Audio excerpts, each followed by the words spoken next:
शुरू करें।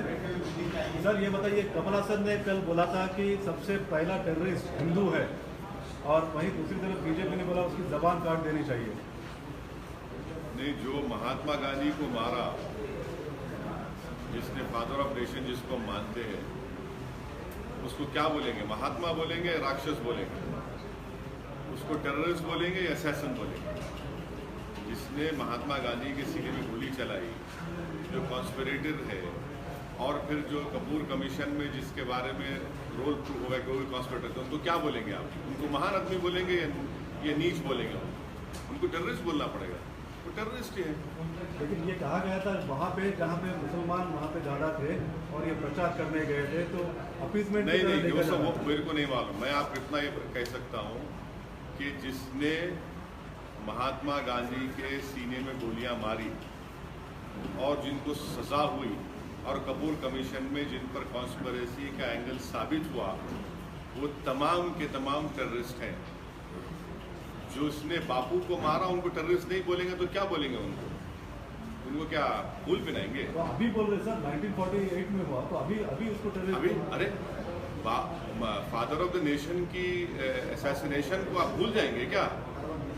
आप भूल जाएंगे तो इसका मतलब आपके दिल में महात्मा गांधी से मोहब्बत नहीं? तब से तब से ही बोल रहे जो भी मारा, जिन पर सजा हुई, रेड फोर्ट के अंदर जिस पर केस चला, वो तमाम के तमाम टेररिस्ट हैं। ये बात पीरियड, ये उसमें कोई दो राय नहीं है। इनको आप कोई महात्मा नहीं बोल सकते। जो गोली मारे उनको क्या बोलेंगे? फादर ऑफ द नेशन को। इलेक्शन के पीरियड में ही ये भुनाना हिंदू टेररिस्ट का जो ये वर्ड है, वो आप उनसे लेकिन सर, जब मोदी जी ये कहते हैं कि उन्होंने INS विराट को राजीव गांधी ने टैक्सी की तरह यूज किया, तो ये कर दिया जाता कि इतने साल बाद क्यों आपको याद आ रही है? तो वो लॉजिक इस पर लागू नहीं होता क्या? देखिए, INS विराट में तो वो जो कैनेडियन सिटीजन है जिसने मोदी का इंटरव्यू लिया था, जिसने आपके चैनल ने और दोनों ने चलाया था आप लोगों ने कि आप आम भी खाते हैं, वो कैनेडियन सिटीजन भी तो शिप पर गया था। वो क्या था? वो क्यों गया था? कैनेडियन सिटीजन चला गया भाई। अब बताइए, उस पर नहीं बोलेंगे? सर ये इंटॉलरेंस की बात कई सालों से हो रही है। अब कल ही ममता बनर्जी को एक उनका मेम बनाया गया और एक महिला को जो कि एक पार्टी की लीडर है उनको 14 साल की जेल और 14 दिन की जेल में रिमांड किया गया। तो ये कहाँ का टॉलरेंस हुआ सर? क्या केरला में हिंदुस्तान के मुख्तलिफ मुकामात पर फेसबुक पर अगर किसी ने मोदी के खिलाफ लिखा तो जेल को नहीं भिजाया? उनको नहीं भिजाया? आप बाल ठाकरे की मौत के बाद किसी ने लिखा तो उनको क्या किया था? ये एक बात, ये तो एक कानून बनना चाहिए। और सुप्रीम कोर्ट ने जब कह दिया है कि भाई उनको माफ़ी भी जाने के लिए कहा, सुप्रीम कोर्ट ने उस लड़की से सुप्रीम कोर्ट ने कहा कि उनको छोड़ भी दो और अपोलोजाइज करो, ठीक है, मामला खत्म। सर ये रेप के केसेस 3 आए हापुड़, कश्मीर में और अलवार में, तो कितना सीरियस ये मामला होता जा रहा है? नहीं, अलवर पे तो मोदी साहब को बादल नजर आ गए, हापुड़ में उनको राडार नजर नहीं आया, गुजरात में उनको बटवा नजर नहीं आता। गुजरात में दलितों की जो शादी की बारात थी रोककर उनको पीटा गया, मारा गया। किसी एक शादी दलित एक दूल्हा अगर किसी मंदिर में गया तो मंदिर पे हमला हुआ। तो हम मोदी जी से ये कहना चाह रहे हैं कि ये आपको जहाँ पर सिलेक्टिव नज़र आता है वहाँ रडार नज़र आता है आपको पॉलिटिकल, और जहाँ पर आपकी कमज़ोरी दिखती है आपको बादल नज़र आती है, और फिर जहाँ पर आपको फ़ायदा नज़र आता है वहाँ बटवा नज़र आता है आपको। तो ये पॉलिटिक्स छोड़ दे, वो बादल, रेडार और बटवा की पॉलिटिक्स छोड़ दे।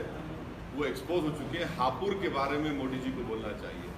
उन्हीं की सरकार है, जो उन्हीं का चीफ मिनिस्टर है, जो कहता है कि मैं बजरंग बली का नाम लूँगा, किसी और का नहीं लूँगा। तो फिर हापुड़ में बच्ची का नाम क्या है? फिर वो जाए, चीफ मिनिस्टर क्यों नहीं आता उस बच्ची के पास जिसने अपने आप को जला कर कहा कि अब तो मेरा कोई बलात्कार नहीं कहेगा।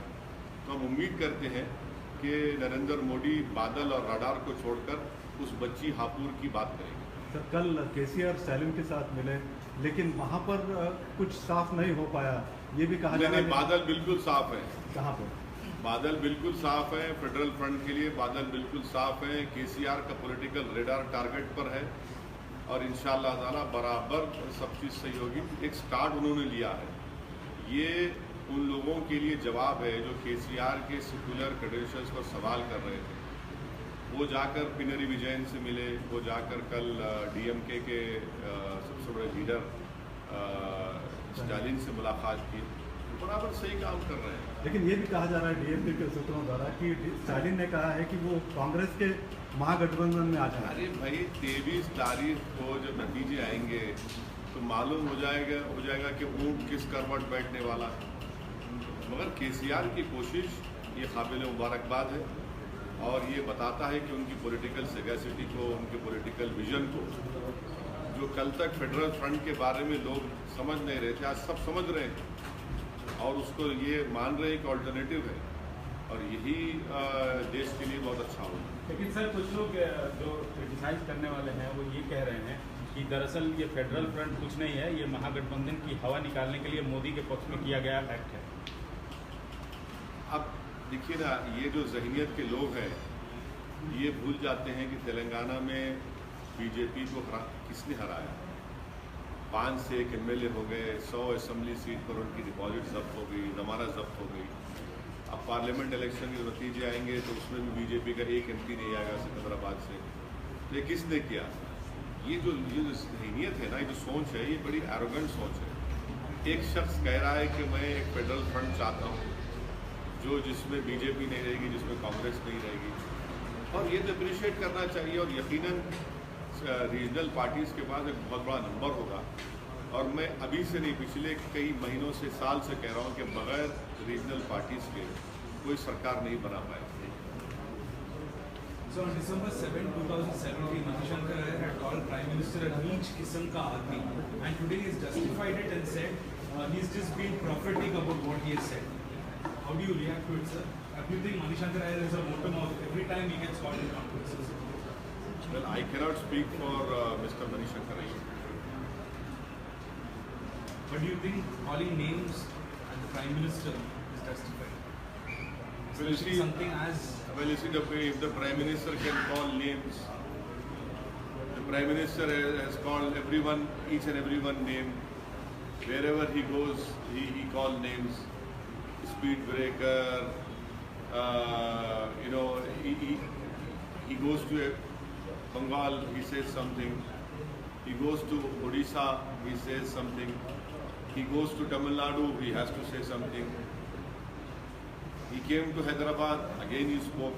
So my request to Times Now is, please don't make the Prime Minister very holy figure. He should be open to political criticism. Yes, no one should cross the model code of conduct language barrier.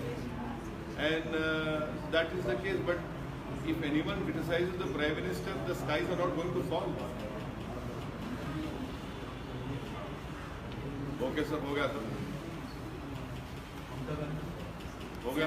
Mamata Banerjee के उस पे प्रियंका शर्मा को bell मिल गई है आज। Supreme court ने फैसला दिया और सुप्रीम कोर्ट ने उनसे कहा भी कि आप ममता बनर्जी से अपोलोजाइज करिए, उनसे माफ़ी मांगिए, तो उनको करना चाहिए।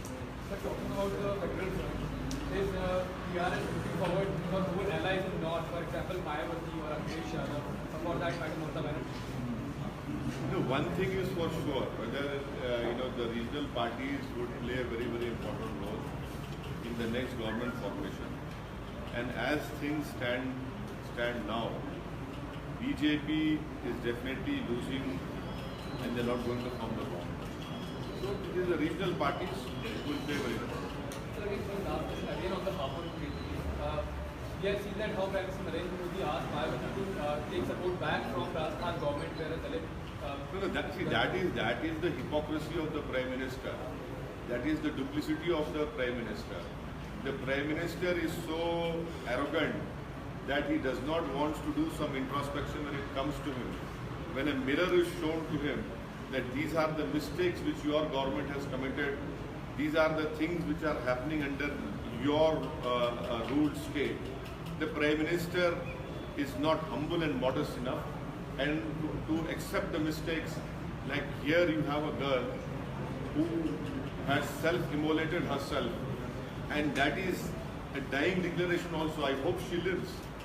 But she has given a statement, and when certain percentage of her body is burned, that when she says that at least now will not be raped, will I request the Honorable Prime Minister to react to it?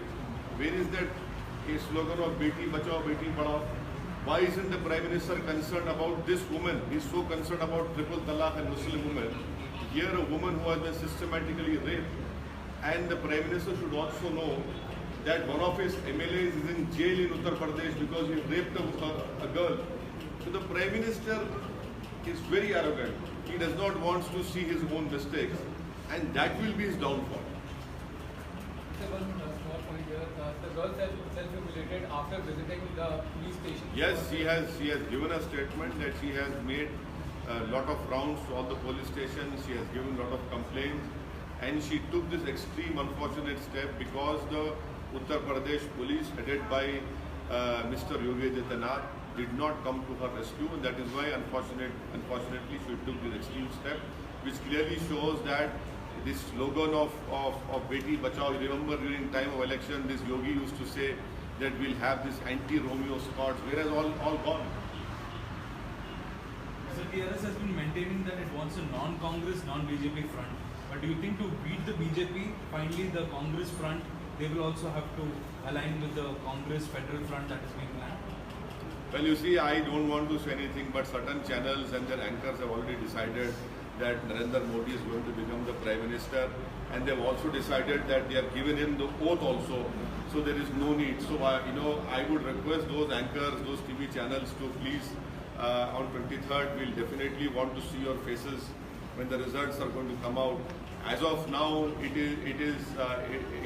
I cannot criticize Modi, because if I criticize Mr. Narendra Modi, who is now he should remove his chowkidar and call himself Air Vice Marshal, because he has now decided when to bomb, not to bomb, how clouds are, how rain is, and I really have my sympathies are with all the Air Force technical staff and their pilots, that they have to stand up to this beautiful expertise of the Prime Minister, these are the technical people who have spent hours and hours and years, but you have a Prime Minister who tells them, "Badal hai, chale jaiye." Kya baat hai? So you said BJP is going to lose and they are not going to form. What would be the number you are expecting that BJP? No, I am not a psephologist, neither I am an astrologer. We'll wait till 23rd of May. But what I know is that the desperation is there to see on the faces of the BJP and Prime Minister and the BJP leaders, and the results are not going to come on their expected lines. They had wrongly assumed that the losses in UP would be compensated in Bengal and Odisha, which is not going to happen. Everywhere in India they are going to lose seats. Here is joint Congress front. Can we expect MIM also? देखिए, पहले शादी होने दीजिए. शादी होने के बाद आप बोल सकते हैं कि बच्चा होगा या बेटी पैदा होगी. जब होंगी पैदा तो उसका नाम रखेंगे. अभी से आप बोलेंगे कि नाम रख दो, तो मैं नाम रखेंगे नहीं रख सकता. अब 23 के बाद ही मालूम होगा कौन दूल्हा बनेगा.